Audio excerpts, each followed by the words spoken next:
तो आप सभी साथियों को बहुत बहुत नमस्कार। आज के इस लाइव सेशन में आपका स्वागत है, अभिनंदन है। आशा करता हूं कि आप सभी बेहतरीन होंगे, ज़बरदस्त होंगे और शानदार तरीके से नए उत्साह, नए जोश और नए कार्य अनुभव के साथ आप सीख रहे होंगे और अपने सफलता के लिए प्रयास कर रहे होंगे। आप सभी साथियों को नमस्कार। अरूप पॉल जी नमस्कार कर रहे हैं, अरविंद जी नमस्ते कर रहे हैं, जयप्रकाश जी, सभी साथियों को आप सभी की ओर से नमस्कार। वाह, ये हुई ना बात। जब भी आप तैयारी शुरू करते हैं तो आपको क्या करना है, ऐसे ऐसे टॉपिक लिखना है जो ट्रेंडिंग टॉपिक है।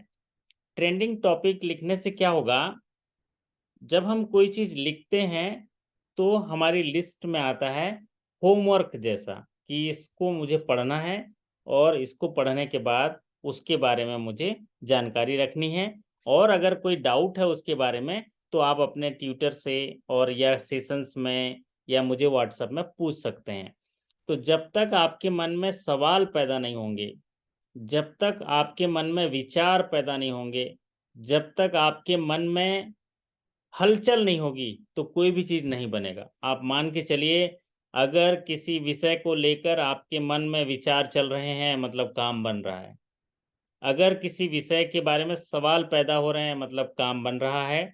फिर उससे जो है आप उस निदान तक पहुंच पाएंगे या उस जो टॉपिक जिसके बारे में चर्चा चल रही है उसके बारे में आपको पूरी चीज़ें सही तरीके से मिलेंगी।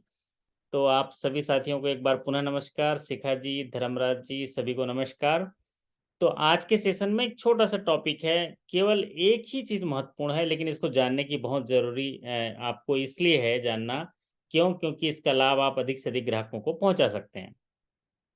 तो हम लोग ये एक बात देखते हैं कि कभी ऐसा जो डिजिटल जो अभी इरा में काम कर रहे हैं, डिजिटल इंडिया, डिजिटल बैंकिंग और मैक्सिमम तरीके से जो ट्रांजैक्शन है डिजिटल हो रहे हैं। जैसे कि गवर्नमेंट ने कई बार आपको बताया भी होगा, सर्वे में भी देखे होंगे, 85 to 90% अब डिजिटल ट्रांजैक्शन हो रहे हैं। आप तो बैंक में काम करते हैं लेकिन आप देखिएगा कि चाहे छोटा सा रेडी वाला, पटरी वाला और सब चीज़ जो है डिजिटल ट्रांजैक्शंस हो रहे हैं। लेकिन जैसा कि हम जानते हैं, भारत जो है कृषि प्रधान देश है, ग्राम प्रधान देश है और ज़्यादातर नागरिक गांव में रहते हैं, जहां पर हो सकता है कई जगह इंटरनेट की सुविधा नहीं होती होगी। तो ऐसे डिजिटल पेमेंट जिनमें जिस जगह में डिजिटल बैंक पेमेंट करने की बात हो रही हो और वहां पर इंटरनेट की फैसिलिटी नहीं हो, फीचर फोन वहां पर हो, तो इस पेमेंट के को जो है कहा जाता है offline digital payment. Offline digital payment जो यहाँ पर मैं साथियों से पूछना चाहूँगा, कोई साथी जानते होंगे तो माइक ऑन करके बताइए। ऑफलाइन डिजिटल पेमेंट होगा तो डिजिटल डिजिटल मोड से होगा, लेकिन वो ऑफलाइन होगा क्योंकि वहाँ पर इंटरनेट फैसिलिटी नहीं होगा। तो कोई साथी जरा माइक ऑन करके बता पाएंगे अगर कोई साथी इस तरह का ट्रांजेक्शन किया है किसी ने या। *99#। हम्म। हाँ आरूप जी, आपने कभी ट्रांजेक्शन किया है इस ऑफलाइन ट्रांजेक्शन? ट्राई किया था लेकिन नहीं हो पाया। नहीं हो पाया। और रूपा जी और कोई साथी? एक्चुअल में हम बैंकर होने के नाते हमें ना ऑफलाइन ट्रांजेक्शन पहले ही कर लेने चाहिए। ऑफलाइन ट्रांजेक्शन्स आज मैं आपको सिखाऊंगा कैसे करना है, खुद कर लीजिएगा सेशन के बाद या सेशन के बीच में भी ऑफलाइन ट्रांजेक्शन कर सकते हैं।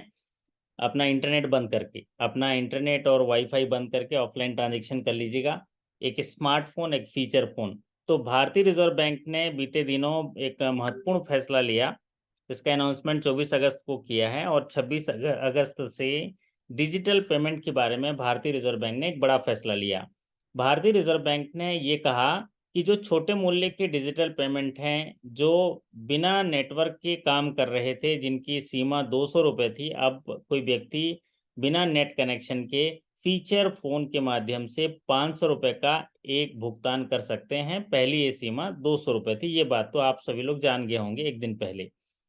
लेकिन हम ऑफलाइन ट्रांजैक्शन के बारे में जानेंगे। ऑफलाइन ट्रांजैक्शन ऐसा ट्रांजैक्शन होता है जिसमें ट्रांजैक्शन हो जाता है, लेन देन हो जाता है, व्यक्ति खरीदार को सामान मिल जाता है और जो सेलर है उसको पेमेंट मिल जाता है, लेकिन इस बीच इंटरनेट कनेक्टिविटी के बिना ही मिल जाता है। तो इसके लिए जहाँ इंटरनेट चले या नहीं चले, अगर उसके पास फीचर फ़ोन है, कीबोर्ड कीपैड वाला फ़ोन है, तो उनके लिए ऑफलाइन ट्रांजैक्शन के लिए जो छोटे मूल्य के डिजिटल पेमेंट की सीमा थी उसको बढ़ाकर 200 से 500 कर दिया। ये तो आपके लिए इम्पोर्टेंट चीज़ हो गया आने वाले प्रमोशन एग्जाम के लिए।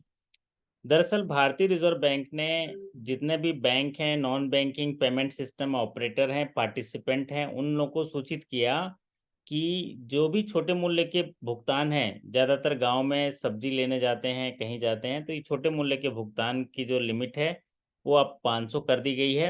और इस कदम का जो उद्देश्य है, ग्रामीण और अर्ध शहरी क्षेत्रों में जो डिजिटल लेन देन है उनको बढ़ावा देना इनका उद्देश्य है। और जो लोग अभी भी पुराने फ़ोन का इस्तेमाल कर रहे हैं, उनके पास नेट कनेक्टिविटी नहीं है, फिर भी उन्हें ये भुगतान करना है, उसके लिए ये महत्वपूर्ण कदम जो है सरकार ने उठाया है। तो चलिए थोड़ा क्रमबद्ध तरीके से इसको जानने की कोशिश करेंगे कि ऑफलाइन डिजिटल पेमेंट क्या है। तो भारतीय रिजर्व बैंक ने, आपने देखा होगा, जनवरी 2022 में एक फ्रेमवर्क का अनाउंसमेंट किया था। The reserve bank of India announce A framework on 3 जनवरी 2022। उसमें ये फ्रेमवर्क में उन्होंने बोला था कि ऐसा एक फ्रेमवर्क, ऐसा एक सर्विस प्लेटफॉर्म हम आपको दे रहे हैं जो अलाउ करता है 200 रुपये मैक्सिमम पर ट्रांजैक्शन को ऑफलाइन पेमेंट भुगतान के लिए सर्विस प्रोवाइड करेगा। लेकिन उसमें कैपिंग दिया, 2000 रुपये तक के कैपिंग दिया। ये इसलिए कैपिंग दिया कि मान लीजिए कोई व्यक्ति यहाँ पर जो है अरूप पॉल जी हैं, ये 200 रुपये का ट्रांजैक्शन कर सकते हैं, किसी भी सामान परचेस कर रहे हैं, कोई सेलर है, सेलर से 200 रुपये पर ट्रांजैक्शन, मैक्सिमम अपर लिमिट 200 रुपये था। अब ये 200 रुपये के 10 ट्रांजैक्शन कर सकते हैं। जैसे ही 2000 का पूरा लिमिट हो गया, उसके बाद वो ऑफलाइन ट्रांजैक्शन नहीं कर पाएंगे। चूंकि यहाँ पर ऑफलाइन है तो वो अकाउंट जो है वहाँ पर तुरंत डेबिट नहीं हुआ होगा, बाद में डेबिट होगा। तो जब ये 2000 की लिमिट सेट हो जाएगी, 2000 की लिमिट पूरी हो जाएगी, तब फिर ये आप फिर से ट्रांजैक्शन कर सकते हैं। कैपिंग दिया हुआ है 2000। आपको याद भी होगा, प्रधानमंत्री जन धन योजना में 2000 का एक ओडी लिमिट दिया जाता है, हसल फ्री, जस्ट लाइक इस तरह से समझिए। लेकिन ऑफलाइन ट्रांजैक्शन एक सर ऐसा, 2000 की लिमिट पर डे है या सर, या कुछ ऐसा कोई क्राइटेरिया है? हाँ जी, पर डे, 2000 की लिमिट नहीं जो नहीं है पर डे नहीं, पर डे। 2000 की कोई पर डे लिमिट नहीं है। अगर इसमें ना हम्म। मैक्सिमम लिमिट है 2000। जैसे मान लीजिए आज 200 किया, कल 200 किया, ऐसे 10 दिन में 200 करके 2000 किया, तो जैसे ही 2000 हो जाएगा फिर रिफिलिंग होगी। और अगर ये 2000 रुपये तक के टोटल ऑफलाइन हो गया, तो फिर ये 2000 रुपये वो जब एडजस्ट हो जाएगा, उनका सेटलमेंट हो जाएगा, फिर उसके बाद फिर से ट्रांजेक्शन कर सकता है। जैसे कि अभी आवाज़ किसकी आ रही थी? दीपक जी की आवाज़ आ रही थी? जी सर, जी सर। हाँ, दीपक जी, जैसे आप सब्जी लेने के लिए गए कहीं पर, है ना? और वहाँ पर क्या होगा, ये फेस टू फेस रिकॉग्निशन का एक मशीन होगा वहाँ पर। 4 तरीके होंगे, मैं आगे क्रमबद्ध तरीके से बता दूँगा। मैं आपसे रिक्वेस्ट करूँगा पूरा स्लाइड्स को पहले पूरा देख लीजिए, फिर बाद में हम आपसे डिस्कशन भी कर लेंगे। तो ओके सर, पहले ओके। सारी चीज़ों को देख लीजिए, मैंने सारी चीज़ों को क्लियर किया है आगे। फिर उसके बाद जो प्रश्न होगा पूरा डिस्कस करेंगे, हम लोग दोनों ही हैं अपन, है ना सब लोग। तो रिजर्व बैंक ऑफ इंडिया ने क्या किया, 3 जनवरी 2022 को एक फ्रेमवर्क दिया, जिसमें उन्होंने कहा कि ऐसे लोग जो जिनके पास इंटरनेट कनेक्शन नहीं है, वो 200 रुपये का ऑफलाइन ट्रांजैक्शन कर सकते हैं, लेकिन 200 रुपये में पर कैपिंग है, और सब्जेक्ट टू 2000 मैक्सिमम, है ना? अब ये जो कदम उठाया गया था, ये इसलिए उठाया गया था ताकि ऐसे लोगों को भी डिजिटल ट्रांजैक्शन के लिए इनकरेज किया जाए, जो गाँव में रहते हैं और ऐसी जगह में रहते हैं जहाँ पर इंटरनेट फैसिलिटी नहीं है, क्योंकि हमारे देश में ऐसी जगह बहुत हैं अभी भी। तो ऑफलाइन ट्रांजैक्शंस जो है सबसे महत्वपूर्ण, इसका जो कदम लगाया गया ऑफलाइन ट्रांजैक्शन का, इसका एम था, सरकार जो है फाइनेंशियल इंक्लूजन को सही मायने से सस्टेनेबल बनाने के लिए अधिक से अधिक लोगों को फाइनेंशियल जो इंक्लूजन है वहाँ तक की सर्विस प्रदान करने के लिए ये ऑफलाइन डिजिटल पेमेंट किया गया। अब आप बताइए, जैसे यहाँ दीपक जी हैं, क्योंकि फाइनेंशियल इंक्लूजन का मतलब क्या है? भारत में रहने वाले आखिरी घर के आखिरी दरवाजे पे आखिरी इंसान को बैंकिंग सुविधाएं प्रदान करना, ये फाइनेंशियल इंक्लूजन की परिभाषा है। सस्ते दरों पे एफोर्डेबल बैंकिंग सुविधाएं प्रदान करना। अब हमने खाते तो खोल दिए, ठीक है अरूप जी, खाते खोल दिए, लेकिन वहां पर शाखाएं तो है नहीं। बीसी है तो बीसी भी 2 गांव में एक बीसी है, 2000 की जनसंख्या में एक बीसी है, 3 गांव में है। तो उस व्यक्ति का खाता आपके बैंक में है, जैसे बबलू यादव जी नमस्कार कर रहे हैं, तो बबलू यादव जी नमस्कार करके आ गए, उनके यहाँ खाते भी खुल गए और ग्राहक जो है बबलू यादव जी के बैंक में पैसे भी रख दिया। अब उस पैसे का इस्तेमाल तो वो ग्राहक करेगा। अब वहां पर वो असुविधा है, नेट नहीं है और उनके पास वो स्मार्टफोन नहीं है। तो ऐसे लोगों को सस्ती दरों पे बैंकिंग सेवाएं प्रदान करना, उनको इनकरेज करना कि वो कैशलेस इकोनॉमी जो भारत बनाना चाहती है, कि भारत में नोट छापना ही न पड़े, इस कैशलेस इकोनॉमी, डिजिटल जो बैंकिंग इकोनॉमी है, उसमें जो है भाग लें, उसके लिए उत्साहित करना इस ऑफलाइन डिजिटल पेमेंट का उद्देश्य है। तो इससे 2 बातें और भी कही गई कि जो छोटी जगह में, जैसे छोटी जगह में जो लेन देन होता है ना बबलू जी, मेरी आवाज आ रही है? तो कई जगह आप ऐसा भी देखे होंगे। नमस्कार। हाँ आ रही है नमस्ते सर। बबलू जी, आ रही ना? एक जगह ऐसा है कि मस्त बढ़िया वो पत्तल में डोसा बनाता रहता है, और इतने डोसा बनाता है, इतने डोसा बनाता है कि वो झड़ी लग जाती है। मतलब कई बार ऐसा लगता है कि इनकम टैक्स की रेट पड़नी चाहिए। तो ये एक्चुअल में अगर ये ऑनलाइन पेमेंट होगा छोटी जगह में ऐसे, तो इनडायरेक्टली टैक्स रेवेन्यू जो है उसको बढ़ाने में गवर्नमेंट का मदद करेगा। कि कई लोग ऐसे हैं जो टैक्स में से बाहर हैं, तो आप सोचो सभी की आदत पड़ गई डिजिटल पेमेंट की, तो कोई उसको नगद ही नहीं दे रहा है, सब ऑनलाइन देगा तो उस खाते में ही जाएगा। तो एक हिसाब से जीएसटी, जिस तरह से जीएसटी के रजिस्ट्रेशन बढ़े हैं, वो भी एक उद्देश्य है। तो the move is aim to further the efforts of financial inclusion in India. It will not only increase the transaction to a cashless economy, but would also result in increase in direct tax revenue to the government due to reduction of tax evasion.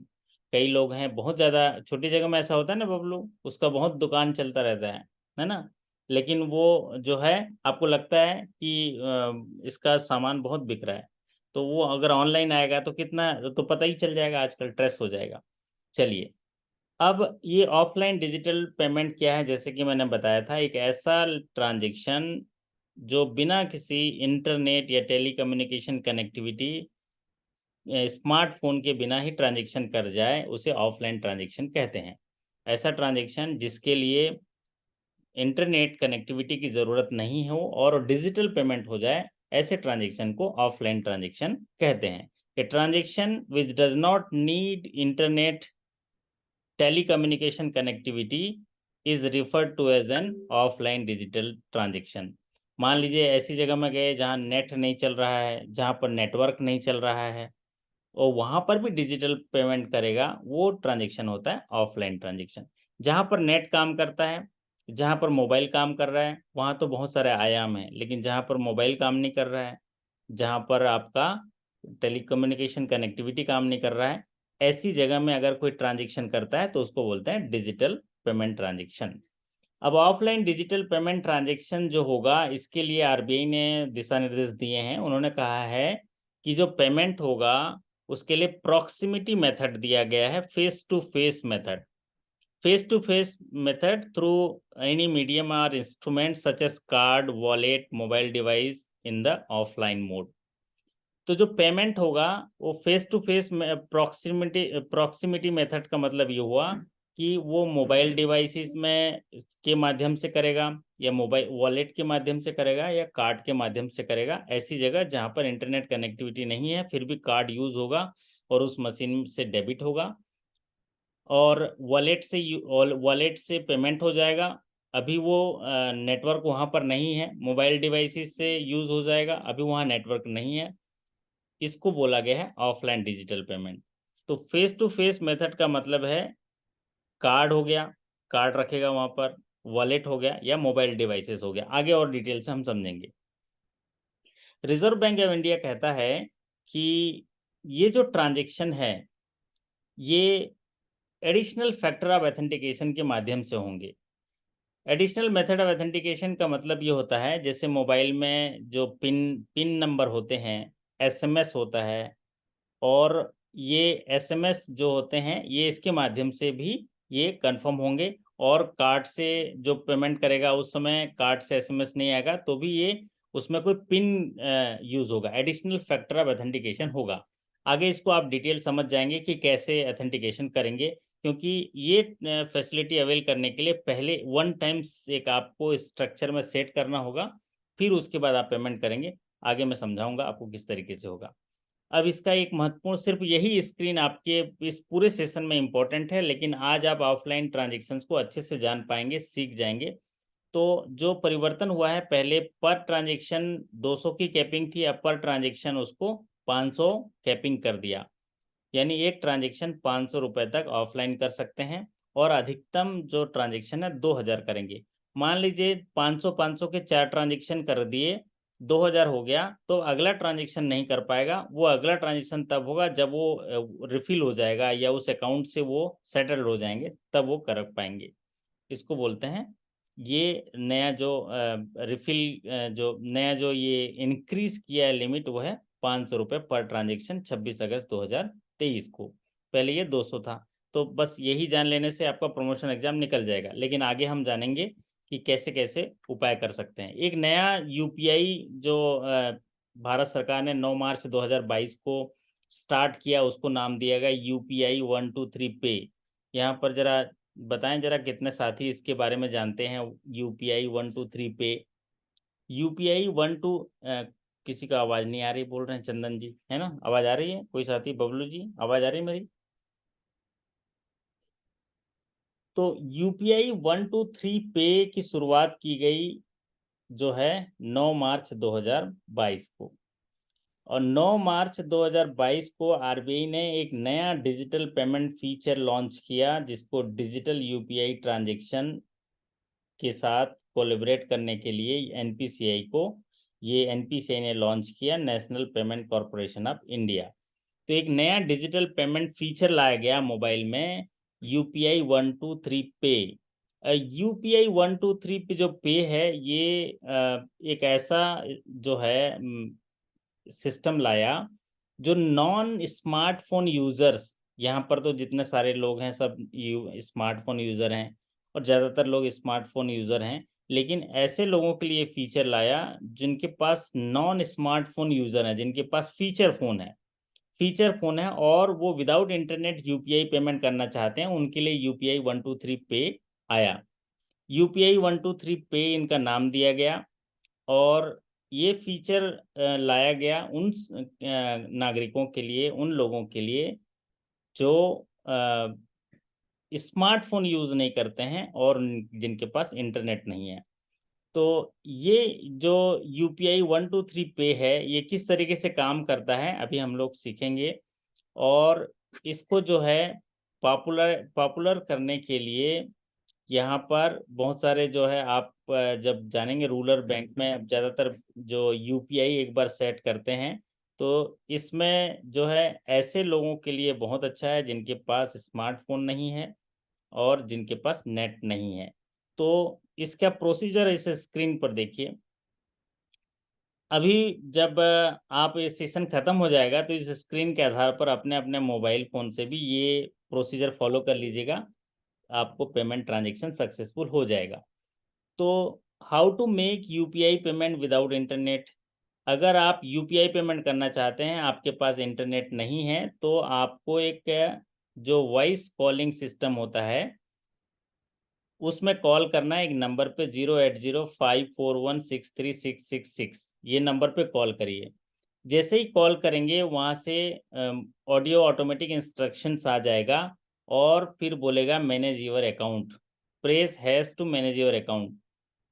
अगर वो जिस phone से आप calling कर रहे हैं वो particular किसी बैंक में लिंक्ड है, तो उस बैंक का जो है नाम बता देगा अपने आप, और अगर नाम नहीं बता पाया तो बोलेगा आप बीप के बाद अपने बैंक का नाम बताइए।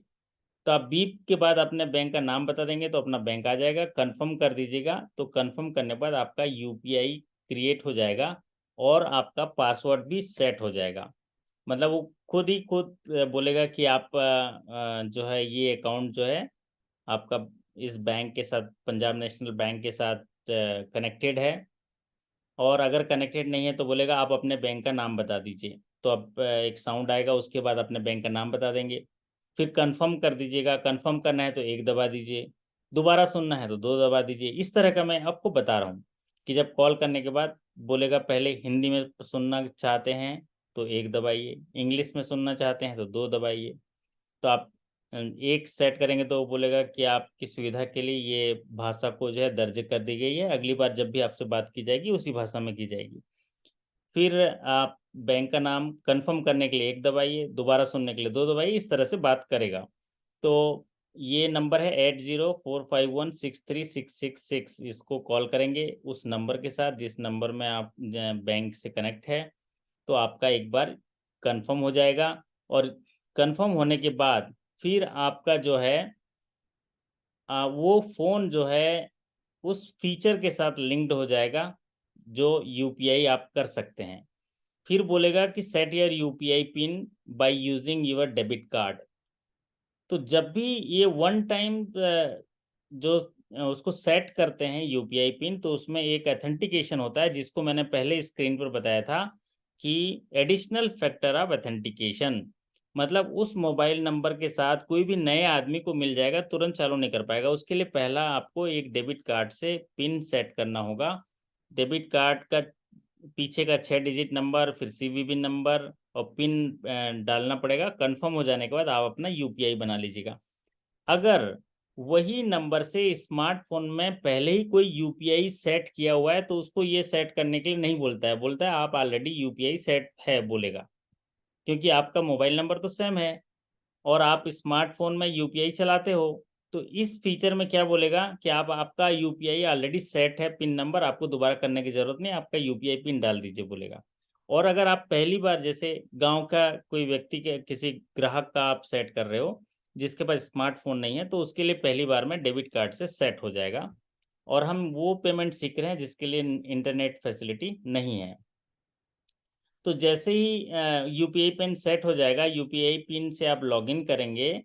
जो कॉल करने के बाद बोलेगा कि नमस्कार, है ना बबलू जी, आपका स्वागत है।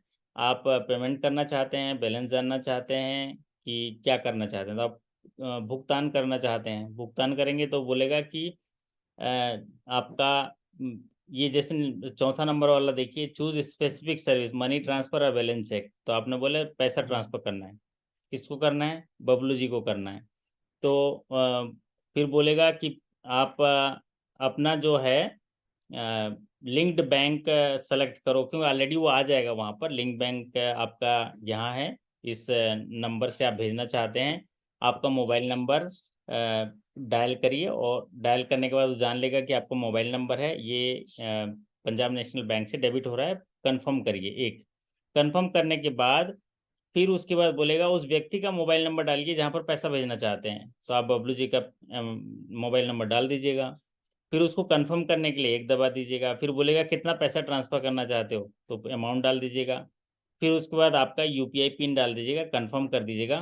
कंफर्म करने के बाद क्या होगा, ये बोलता है कि आपका अनुरोध दर्ज कर दिया गया है, अनुरोध रिक्वेस्ट दर्ज कर दिया गया है। फिर उसके बाद दोबारा कॉल आएगा, दोबारा कॉल आएगा और बोलेगा कि आप इसको, आपका एक अनुरोध प्राप्त हुआ है जिसमें 5,000 सॉरी ये 500 रुपये का जो भुगतान है वो बबलू यादव जी को किया गया है। आप कंफर्म हो तो 1 दबाइए, नहीं तो रिजेक्ट करना है तो 2 दबाइए। तो आप यस कर देंगे, 1 दबा दीजिए तो आपका पेमेंट कंफर्म हो जाएगा, एसएमएस से आ जाएगा। तो ये जो है पूरा मैंने इस सेटअप बताया कि कैसे कैसे तरीके से पेमेंट होगा यूपीआई 123P में। अब आशा करता हूँ कि आपको वो समझ में आ गया होगा और नंबर डायल करेंगे आपको बहुत आसानी से लगेगा। इस सेशन के बाद आप लोग कर लीजिएगा।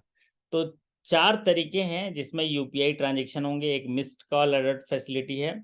मिस्ड कॉल अलर्ट फैसिलिटी में जैसे भी मिस कॉल करेंगे, जो सर्विस प्रोवाइडर है मर्चेंट, मर्चेंट के पास एक मिस कॉल नंबर रहेगा।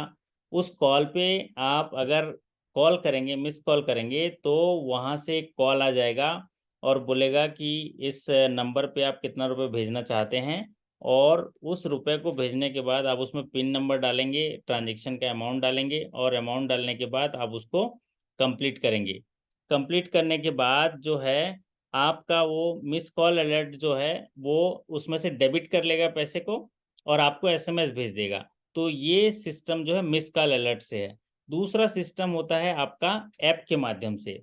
तो ऐप पहले से इंस्टॉल्ड होगा, यूपीआई 123 पे ऐप इस पहले से इंस्टॉल होगा, और वो जो यूपीआई 123 ऐप है वो विदाउट इंटरनेट काम करेगा, उसमें फीचर रहेंगे, तो आप उसके माध्यम से कर सकते हैं। और सबसे ज़्यादा जो पॉपुलर माध्यम है, एक सेकंड होल्ड करेंगे, है ना, 1 मिनट।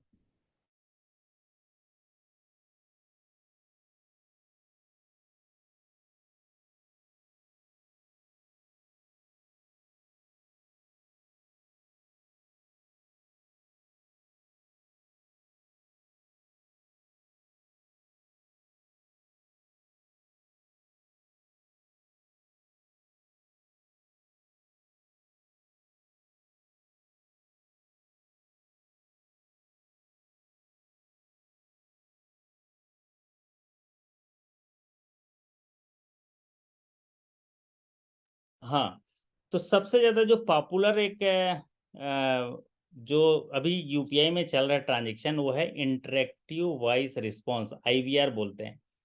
तो अभी आप लोग भी एक एक ट्रांजेक्शन कर लीजिएगा इस इंटरेक्टिव वॉइस रिस्पॉन्स में। ट्रांजेक्शन इसलिए कर लीजिएगा क्योंकि आपके जो ग्रामीण जनता आपके यहाँ ग्राहक हैं उनको बताने के लिए आपको सुविधा होगा। इस मोड से क्या होगा, जो नंबर से हमने जब भी डायल दिखाया था उस नंबर से डायल करेंगे तो बहुत ही आसानी से यूपीआई सेट हो जाता है। अगर स्मार्टफोन यूज़र हैं तो यूपीआई सेट करने की ज़रूरत नहीं, अगर स्मार्टफोन यूज़र नहीं है तो एक बार यूपीआई सेट कर लीजिएगा डेबिट कार्ड से, और सब स्टेप बाय स्टेप फॉलो करके प्रोसेस बता देता है। तो सबसे ज़्यादा जो पॉपुलर है वो आईवीआर सिस्टम है, और बाकी मिस्ड कॉल तो दुकानों में अभी उतने ज़्यादा लगे नहीं हैं। और फिर दूसरा पॉपुलर है यूपीआई ऐप के माध्यम से, यूपीआई 123 पे ऐप के माध्यम से। और एक है proximity sound based payment system. इसमें क्या होता है, साउंड वेव्स जो है वो वेव्स आते हैं जिसमें कि कॉन्टैक्टलेस उसके पास में जाते ही ऑफलाइन पेमेंट कर लेता है। जैसे कार्ड लेके गए पास में, और वो साउंड बेस्ड पेमेंट सिस्टम है जिसको वेव्स के माध्यम से इनेबल कर लेता है और पेमेंट कर लेता है। इसको proximity data communication any devices कहते हैं। उसके नज़दीक में जाने पर वो पेमेंट को एक्टिवेट कर लेता है। कंफर्मेशन के लिए आपको फिर वही सिस्टम होगा, कंफर्म करने के लिए बोलेगा, आपका यूपीआई पिन डालेंगे, आपका कंफर्म हो जाएगा। तो ये दो offline mode payment UPI use करता है अभी। एक है यूएसएसडी कोड और एक होता है यूपीआई 123 पे। तो ये दोनों जो सिस्टम है, मोड है, ये एनपीसीआई इसको रोल आउट करता है, इसको अरेंज करता है। The NPCI corporation of India has roll out 2 new modes of offline payment for user. 2 तरीका इन्होंने जो है प्रोवाइड किया ग्राहकों के लिए। एक होता है यूपीआई 123 पे, दूसरा होता है यूएसएसडी *99#। तो अभी हम लोग यूपीआई 123 पे को जान गए हैं। दूसरा हम समझते हैं यूएसएसडी कोड *99# को। तो एक और फैसिलिटी है जिसमें कि फीचर फ़ोन के माध्यम से किसी भी ग्राहक को जो है पैसा भेजना हो तो उसके लिए *99# रजिस्टर मोबाइल से डायल करना होता है।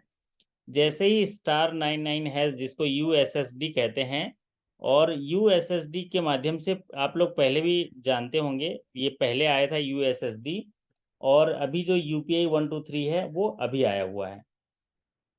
तो यूएसएसडी जो है वो अनस्ट्रक्चर्ड जो सप्लीमेंट्री सर्विसेज डाटा बोलते हैं यूएसएसडी। और यूएसएसडी के माध्यम से फीचर फ़ोन के माध्यम से, जिसमें कीबोर्ड रहता है, कीपैड रहता है, और जिसमें इंटरनेट नहीं है, उसके माध्यम से *99# रजिस्टर फ़ोन से डायल करते हैं। डायल करने के बाद एक पॉपअप आता है, और फिर उसके बाद यूएसएसडी कोड स्टार्ट हो जाता है। और फिर उसके बाद बोलता है select your bank. Select your bank, तो आप या तो सर्च कर सकते हैं IFSC से बैंक में, और फिर उसके बाद सेलेक्ट करने के बाद कंफर्म कर देते हैं। फिर पूछेगा कि आपका लास्ट 6 डिजिट आप डेबिट कार्ड डालिए। ये एडिशनल फैक्टर ऑफ ऑथेंटिकेशन होता है डेबिट कार्ड, जिससे कि डेबिट कार्ड के लास्ट 6 डिजिट को आप डालने के बाद वो कंफर्म हो जाएगा, उसका जो सेटअप है। फिर उसके बाद आप पेमेंट कर सकते हैं। एक्सपायरी डेट डालते हैं डेबिट कार्ड का, और फिर उसके बाद आपका UPI 6 डिजिट पिन बनाने के लिए बोलेगा, और पिन को कंफर्म कर देंगे। तो ये 1 टाइम रजिस्टर्ड करना होता है। उसके बाद उसमें आपके सारे पेमेंट आ जाते हैं। पेमेंट करना है तो आप किस तरीके से करेंगे, 1 2 3 बैलेंस जानना है, इस तरीके से आ जाता है। तो ये 2 तरीके हैं ऑफलाइन पेमेंट का। सबसे ज़्यादा तरीका ऑटोमेटेड रिस्पॉन्सेज हैं इसमें, जिसमें कि आप कॉलिंग करते ही जो भी रिस्पॉन्स आता है उसको फॉलो करेंगे। फॉलो करने के बाद डिजिटल पेमेंट सर्विसेज उनको अवेलेबल हो जाता है। और ये सारी इन्फॉर्मेशन जो है, जो यहाँ पर आपको बताई गई है, वो DG साथी और RBI के DG साथी इन्फो में दी गई है। क्योंकि भारतीय रिजर्व बैंक का उद्देश्य ही है कि कैशलेस इकोनॉमी इंडिया को बनाना है। कैश जो है मार्केट से हटाना है और डिजिटल पेमेंट करना है। उसके 3 महत्वपूर्ण फायदा है। ऐसी जगह में जहाँ पर बैंक नहीं है तो हम कैश नहीं पहुँचा पा रहे हैं, उस ग्राहक का पैसा बैंक में है तो नहीं दे पा रहे हैं, तो कैश नहीं पहुँचा पा रहे हैं, फिर भी बैंकिंग करे वो। दूसरा फायदा ये है कि नोटों में जो करेंसी में इतना खर्च होता है वो बच जाए। और तीसरा महत्वपूर्ण फायदा है कि देश की विकास धारा में अगर वो खाते के माध्यम से आएंगे, अमाउंट के माध्यम से आएंगे, तो इकोनॉमी जो है 5 ट्रिलियन इकोनॉमी बढ़ेगी, उस काउंटिंग होती है उसकी। और साथ ही साथ टैक्स में भी रेवेन्यू में वृद्धि होगी, क्योंकि ऐसे लोग हैं जो गांव में है ना कि जो टैक्स के लायक इनकम कमाते हैं, लेकिन सब नगद में कारोबार करते हैं, तो टैक्स जो है उनको नहीं दिख पाता है, या उनकी लायबिलिटी वो बच जाते हैं। तो आज के सेशंस में हम लोग इतनी सारी चीज़ें सीखे हैं। इनमें एक ही प्रमोशन एग्जाम से दृष्टिकोण से महत्वपूर्ण है, वो है जो ऑफलाइन डिजिटल पेमेंट का जो पर ट्रांजैक्शन लिमिट बढ़ाया गया 200 से 500, लेकिन ऑफलाइन ट्रांजैक्शन को आप जान पाए। अब किसी साथी का सवाल होगा तो हम लोग सवाल ले लेंगे। कोई साथी अगर कोई सवाल पूछना चाहेगा तो बिल्कुल स्वागत है, क्योंकि संघर्ष जितना कठिन होगा, इरादों पर भी आपका उतना ही यकीन होगा। तो संघर्ष कठिन है तो हमारे इरादे पर भी यकीन है ना। आसमां को जहां जिद्द है बिजलियां गिराने की, हमें भी वहां जिद्द है आसियां बनाने की। तो ये आज के सेशन में जो भी कोई साथी हैं उनको कोई डाउट होगा तो बिल्कुल सवाल पूछ सकते हैं। यस, आनंद कुमार जी बताइए, कैसा लगा आपको सेशन? और कोई साथी कुछ पूछना चाहता है? दीपक जी, सर आपके मन में कोई सवाल था? हाँ जी, हाँ जी। रूपा जी बताइए कैसे हैं? हाँ सर एक क्वेश्चन था sir in hmm, that UPI 123 option ना, जहाँ पे वो बेनिफिशियरी का जो मोबाइल नंबर एंटर करना पड़ता है सर, इज इट नेसेसरी कि वो रजिस्टर्ड मोबाइल नंबर हो जो बैंक के साथ लाइक रजिस्टर्ड हो, और if it's not register registered? होगा तभी पैसा जाएगा, नहीं तो वो सक्सेसफुल नहीं होगा। रिक्वेस्ट जब भी पहले पूछेगा, आप अपना मोबाइल नंबर टाइप करिए जहाँ से भेजना चाहते हो। फिर पूछेगा किस मोबाइल नंबर पे पैसा भेजना चाह रहे हो। फिर पूछेगा कितना पैसा भेजना चाह रहे हो। फिर यूपीआई पिन डालने के बाद फिर वहाँ से बोलेगा कि आपका रिक्वेस्ट दर्ज कर दिया गया है। फिर वापस आएगा कि आपने जो रिक्वेस्ट भेजा है वो सही नंबर नहीं है, वो बैंक के साथ रजिस्टर नहीं है, रिजेक्ट होकर आ जाएगा। और अगर सही होगा तो ओके बोलेगा कि आपका अनुरोध मिला है 500 रुपये का, तो आप कंफर्म करना चाहते हैं, यस बोलेंगे तो पेमेंट सक्सेसफुल हो गया, फिर आपको हो जाएगा successful. Okay okay sir, sir thank you. और समझ में आया रूपा जी? एक चीज समझ में आई इसमें कि ये जो *99# उतना पॉपुलर नहीं हो पाया था, तो उसको पॉपुलर कर दिया UPI 123, काफी पॉपुलर कर दिया UPI 123। तो इसमें 2 चीजें हैं। UPI 123 जो है वो ऑनलाइन भी होता है, ऑफलाइन भी होता है। ठीक है, मतलब आप ओके जो स्मार्टफोन यूजर हैं वो यूपीआई यूज करते हैं, लेकिन जहां पर वो उनका इंटरनेट चला गया वहां पर यूपीआई 1 2 3 से कर सकते हैं। Okay okay sir. और कोई साथी कोई सवाल करना चाहता है? दीपक जी कुछ सवाल पूछ रहे थे आप, कोई सवाल है? नहीं तो आज नहीं, कोई हाँ सवाल जी, नहीं sir, doubt clear. Doubt clear हो गया। एक चीज सवाल हो सकता है आप लोगों के मन में कि यहाँ पर एक बात कही गई है कि जहाँ पर मोबाइल भी नहीं चलता हो, मतलब कॉलिंग फैसिलिटी भी नहीं होता हो, और आपका नेट भी नहीं चलता हो, वहां पर कैसे होगा? तो वहां पर ये बात कही गई है कि जो मर्चेंट होगा, मर्चेंट के पास एक मशीन डाली जाएगी। मशीन जो सर्विस, इसमें क्या होता है देखो, 3 लोग मिले होते हैं, 3 लोग मिले। एक होता है कंट्रोलर जो आरबीआई है, दूसरा एनपीसीआई है जो ये फैसिलिटी प्रोवाइड करता है, तीसरा पेमेंट एंड जो एजेंसीज हैं, पेमेंट और आउटसोर्सिंग एजेंसीज हैं जो पेमेंट के लिए मशीनें प्रोवाइड करती हैं, है ना। आप बाजार में निकलिए, सबके दुकान में एक एक मशीन रखा हुआ है जिसमें रूपा जी जाती हैं, 2 किलो टमाटर देना भैया, और 2 किलो टमाटर, और वो बोलता है 1,000 रुपये पे कर दीजिए, तो 1,000 जैसे पे करते हैं तो आवाज आता है 1,000 रुपये प्राप्त हुए, है ना। तो ये कौन प्रोवाइड करता है? पेमेंट वाले मशीन प्रोवाइड करते हैं। तो मैं ये आपको बता रहा हूँ कि ऐसी जगह में जहाँ पर मोबाइल फ़ोन भी नहीं चल रहा है, फिर आपका नेट भी नहीं चल रहा है, तो वहाँ पर उनके पास डिवाइसेस होंगे। उस डिवाइसेस में आप जाके अपना वॉलेट वॉलेट होगा आपके मोबाइल में, अभी मोबाइल में नेट नहीं है लेकिन स्कैन करके पे कर देंगे, पे हो जाएगा। अभी वहाँ नेटवर्क नहीं है, सेटलमेंट बाद में होगा, इसीलिए उनकी कैपिंग रखी गई है। दूसरा, आप कार्ड ले जाएंगे पास में, और कार्ड को वो स्कैन कर लेगा, वहाँ से पेमेंट कर देगा, लेकिन पेमेंट होगा उस समय तो सेटल हो गया, दुकानदार को मिल गया, लेकिन आपके जो बैलेंसिंग होगी आपके अकाउंट में वो बाद में होगी, इसीलिए उसमें कैपिंग रखी गई है। ठीक है, तो बबलू जी आप थोड़ा कमेंट कर दीजिए, सेशन से कुछ नया सीखने मिला आपको? सर सर सर सर हाँ जी, मेरा आवाज आ रहा है साहब? बहुत ही उम्दा तरीके से आ रहा है। तो पहले तो सर आप जो जिस भावना के हिसाब से आप बोलते हैं, जितना उत्कृष्ट तरीके से बोलते हैं, और जो आपका एक एक लफ्ज में क्या क्या भावना रहता है उसके बारे में मैं बोलना चाहता हूं। उसके बाद में मैं आपसे 3 चीज रिक्वेस्ट करूंगा प्रश्न के रूप में या सेशन के तौर पे। हाँ हाँ बिल्कुल, तो बताइए पहले बताइए। आपके भावना पहले तो मैं आपके भावना के बारे में बोल देता हूं। बोलिए, जो आवाज आ भरा रही नहीं है है। भावों से, जो भरा नहीं है भावों से, जिसमें बहती रसदार नहीं, वह हृदय नहीं पत्थर है, जिसमें स्वदेश का भार जिसमें स्वदेश का भाव नहीं। वाह वाह, बहुत बढ़िया है। आजकल कविताएं भी लिखने लगे हैं आप, जागृत जी हैं, तो ये बहुत अच्छी बात है। बस क्रिएटिविटी के ये साथ आप। आपके ये आपके आचरण या आपके शिक्षा या ये आपका जो आपके साथ जुड़े हैं उसका मतलब प्रभाव है सर। ओके, बहुत बढ़िया बहुत बढ़िया। तो लेकिन सर मैं आपसे हाँ, अब हाँ हाँ, आपसे मैं जो पूछना चाह रहा था उसके बारे में है। पूछिए पूछिए। जैसे मैंने नोट्स करके रखा है सर कि हम लोगों को सारी चीज कंफ्यूजन रहता है, लेकिन जैसे हम्म। मैं 3 सब्जेक्ट के ऊपर में आपका एक वीडियो बनाने का रिक्वेस्ट करूंगा। ओके। वो है रेगुलरिटीज रेगुलेटरीज इंस्टीट्यूशन के बारे में, जैसे आरबीआई हो गया, हाँ सेबी हो हाँ, गया। ये होता है हमारा रेगुलेटरीज इंस्टीट्यूशन सर। ठीक है, इसके बारे में वीडियो रेगुलेटरी बनाइएगा। अथॉरिटी है ये।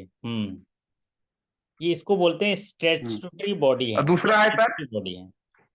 मतलब जी स्टेटूटरी सर। बॉडी इसलिए बोलते हैं, ये संविधान दूस, से बनाया गया है रेगुलेट करने के लिए। हाँ, हम्म, हम्म। बोलिए। दूसरा है सर, जितने भी कमिटीज हैं, जैसे हम्म Malhotra committees, Narasimha committees, Tandon committee, Ghosh committee, share committees, Rangarajan committees, ऐसे ऐसे बहुत सारे कमिटीज है जिसके बारे में हमको आए दिन परीक्षाओं में या आए दिन कभी ना कभी उसके बारे में एक्सप्लेन या जानकारी लेना पड़ता है। ओके, बहुत बढ़िया, अच्छा है, सुझाव और अच्छा है। तीसरा है सर, जी जी जी, और तीसरा है सर, जैसे विभिन्न बैंकिंग एक्ट है और जितने भी जैसे कंपनी एक्ट है, आरबीआई एक्ट है, बैंकिंग रेगुलेशन एक्ट है, इंडियन कॉन्ट्रैक्ट एक्ट है, इसके बारे में थोड़ा सा सर सारे को एक चीज वीडियो में अगर छोटा सा बना करके बताइए कि एक्सप्लेन करके, तो जैसे आप पढ़ाते हैं तो कभी वो हमारे खून में बस जाता है सर, आप पढ़ाते हैं तो। बहुत बढ़िया। नहीं नहीं, सही बात है, आपने चीज़ें बताई हैं कि जो कमिटीज़ हो गया, ये कमिटीज़ बहुत काम आती हैं। जैसे ग्राहक सेवा समिति में जो कमिटीज़ हैं, वहाँ पर 8-9 कमिटीज़ हैं, तो सीरियल वाइज उनका बना देंगे सेशंस जो है, कि एक पर्टिकुलर कमेटी, जैसे क्रेडिट से रिलेटेड कमेटी है, ग्राहक से रिलेटेड कमेटी है, तो ये सारी चीज़ें जो है हम लोग करेंगे। आपके सुझाव को जो है बिल्कुल पॉजिटिव तरीके से लिया गया है। और दूसरा, आपने एक्ट के बारे में और एक स्टैट्यूटरी बॉडी के बारे में छोटा छोटा वीडियो बनाने की बात कही। एक्ट के बारे में तो वीडियो मिल जाएगा, पहले से ही ऑलरेडी है, RBI act, RRB act, banking regulation act, ये सारी चीज़ें मिल जाएंगी। बट ये स्टैट्यूटरी बॉडी में आरबीआई का आपको मिलेगा, बाकी लोगों का भी हम बना देंगे। तो हमारे ये देखो जागृत जी में एक उत्सुकता जगी है सवाल करने की, सोचने की, तो मैं इसकी तारीफ करूंगा। एक अलग से पहचान बनाने की आदत है हमें, एक अलग से पहचान बनाने की आदत है हमें। जख्म हो जितना गहरा उतना मुस्कुराने की आदत है हमें, उतना मुस्कुराने की आदत है। और कितना भी पढ़ लें, और पढ़ने की हमें चाहत है, हमें और पढ़ने की चाहत है हमें। तो ये हमारे जागृत जी ने सभी को जागृत कर दिया। और ऐसे बीच में जब कोई सुझाव आता है तो मैं उसको बड़ा अच्छे से गंभीरता से लेता हूँ, नेक्स्ट सेशन उसके ऊपर मैं काम करता हूँ। क्योंकि आपने वो सुना होगा जागृत जी, है ना, वो एक गाना है ना बैंकिंग के लिए, मैं गाता हूँ हमेशा। क्या गाना है? जी सर, जी सर, बोलिए। हरि अनंत हरि कथा अनंता, है ना? हरि अनंत हरि कथा अनंता, कहि सुनहि बहु विधि सब संता। मतलब इतना अनंत है हमारा जो बैंकिंग इंडस्ट्री, कि हम लोग अगर अंतिम सांस तक सीखते रहेंगे तब भी सीखते रहेंगे, क्योंकि ये ना एक्चुअल में जन्म देता है, जीवन शैली को जन्म देता है, आर्थिक जीवन शैली को जन्म देता है, और नए जो जीवन आएगा उसके आधार पर अपने आप को ये नया बनाता है। तो अभी जितनी सारी चीज़ें हमने आज के सेशन में किया, हो सकता है कई सारे साथियों को पता भी नहीं होगा आज यूपीआई 1 2 3, तो ये करके देखेंगे। और बैंकर होने के नाते हमको ये सब चीज़ें करके ज़रूर देखना चाहिए, एक्टिवेट तो ज़रूर होना चाहिए, ताकि हम हमारे साथ जुड़े हुए आप लोग एक एक विधायक से कम नहीं, क्योंकि एक एक ब्रांच में 10-10 विलेज होते हैं, और उनके सभी नागरिक, सभी जो जनता है वो आपसे जुड़े हुए हैं। क्योंकि हम लोग फाइनेंशियल इंक्लूजन में पूरी तरह से आप देखें ना, मोदी साहब सब जगह जाके फाइनेंशियल इंक्लूजन को जय जयकार करते रहते हैं। तो फाइनेंशियल इंक्लूजन मतलब एज ए, जैसे यहाँ पर ब्रांच में काम करते हैं तो सभी लोग आपको जानते हैं उस इलाके में, है ना जागृत जी? उस इलाके में जहाँ चले जाएंगे ना, तो आपको पूरे लोग जानते हैं, क्योंकि उनका सबका खाता कहीं ना कहीं आपके बैंक में है। ठीक है, बिल्कुल बिल्कुल सर। तो आप सभी ने ध्यानपूर्वक आज के सेशन को सुना। आपके अच्छे कार्य निष्पादन, बेहतर स्वास्थ्य, शानदार सफलता की कामना करते हुए मैं विदा लूंगा। लेकिन आज के सेशन में हमारे एक साथी जुड़े हुए हैं अभी, जो आपके साथ अभी रिटेल बैंकिंग जेआईबी कोर्स पे चर्चा करेंगे। मैं चाहता हूं कि आप उनको भी सुने और रिटेल बैंकिंग के एक एप्लीकेबिलिटी को जाने, वो बहुत अच्छे से पढ़ा देंगे। दिल्ली से जुड़े हुए हैं, मेरी आवाज़ पहुंच रही है? उदय शंकर जी, आपका बहुत बहुत स्वागत है। जी सर, धन्यवाद सर, बिल्कुल आवाज आ रही है सर। बहुत बढ़िया उदय जी, आप स्क्रीन साझा कर सकते हैं, आप अपना जी वीडियो बिल्कुल सर, ऑन कर थैंक सकते हैं। शायद आपका वीडियो ऑन हो थैंक रहा है। वाह, ये हुई ना बात, है ना? आज तो बिल्कुल गुलाब कलर में जी आए सर। हो उदय जी, हैं? और नहीं सर, वो घर में तो आके खिल ही जाते हैं सर। खिल ही जाते हैं, हाँ ये हुई बात है। तो घर में आके खिल जाते हैं, और आपके जैसे होनहार जो ट्यूटर हैं हमारे साथियों को मिल ही जाते हैं। नहीं नहीं चलिए, सर, तो बिल्कुल आप आपने अपॉर्चुनिटी दी है तो सर व्यर्थ बहुत तो नहीं बढ़िया। करेंगे। तो सभी ठीक है साथियों को सर। बता दूं कि अभी उदय जी जो हैं आपको रिटेल बैंकिंग पे चर्चा करेंगे। ऑलरेडी रिटेल बैंकिंग के इंट्रोडक्शन, रिटेल बैंकिंग के जो लिंकेज है उसके बारे में अमृत सर ने चर्चा की है। आज एप्लीकेबिलिटी पे चर्चा करेंगे, कैसे एप्लीकेबल होगा बैंकिंग इंडस्ट्री में।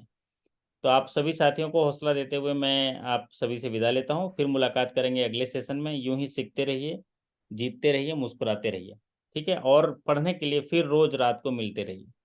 Thank you so much. Good night sir.